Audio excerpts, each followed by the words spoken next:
അന്താരാഷ്ട്ര രാഷ്ട്രീയത്തിന്റെ വേദികളിൽ സ്വന്തം നിലപാടുകൾ ഉറക്കെ പ്രഖ്യാപിക്കാനും സാമ്പത്തിക തന്ത്രപരമായ താൽപര്യങ്ങൾ സംരക്ഷിക്കാനും ഇന്ത്യ നടത്തുന്ന പുതിയ ശ്രമങ്ങൾ ആഗോളതലത്തിൽ തന്നെ ശ്രദ്ധേയമാവുകയാണ്. ഈ നയത്തിന് ചുക്കാൻ പിടിക്കുന്നത് പ്രധാനമന്ത്രി നരേന്ദ്രമോദിയാണ്.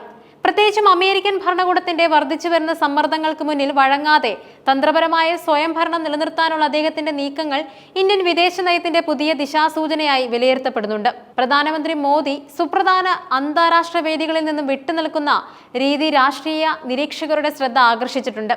ഒക്ടോബർ 26 മുതൽ 28 വരെ ക്വാലാലംപൂരിൽ നടന്ന ദ്വിദിന കിഴക്കൻ ഏഷ്യൻ നേതാക്കളുടെ ഉച്ചകോടിയിൽ അദ്ദേഹം നേരിട്ട് പങ്കെടുക്കാതെ വെർച്വൽ രീതിയിൽ പങ്കെടുത്തത് ഇതിന് ഏറ്റവും പുതിയ ഉദാഹരണമാണ്.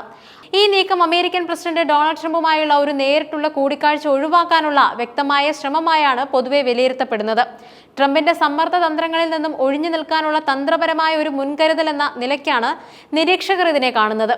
കിഴക്കൻ ഏഷ്യൻ ഉച്ചകോടിയിൽ ഇന്ത്യയെ പ്രതിനിധീകരിക്കാൻ വിദേശകാര്യമന്ത്രി എസ് ജയശങ്കറിനെ നിയോഗിച്ചതും ഇതിനു മുമ്പ് ഈജിപ്തിലെ ഗാസ ഉച്ചകോടിയിൽ നിന്നും വിട്ടുനിന്ന് ഒരു ജൂനിയർ മന്ത്രിയെ അയച്ചതും ഇതേ തന്ത്രത്തിന്റെ ഭാഗമായാണ്.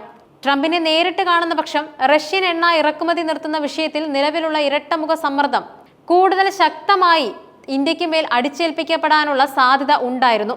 ഒരു ഉഭയകക്ഷി കൂടിക്കാഴ്ച ഒഴിവാക്കുന്നതിലൂടെ തന്ത്രപരമായ വിഷയങ്ങളിൽ തീരുമാനമെടുക്കുന്നതിനുള്ള ആഭ്യന്തര സ്വാതന്ത്ര്യം മോദി സർക്കാർ ഉറപ്പിച്ചു നിർത്താൻ ശ്രമിക്കുകയാണ്.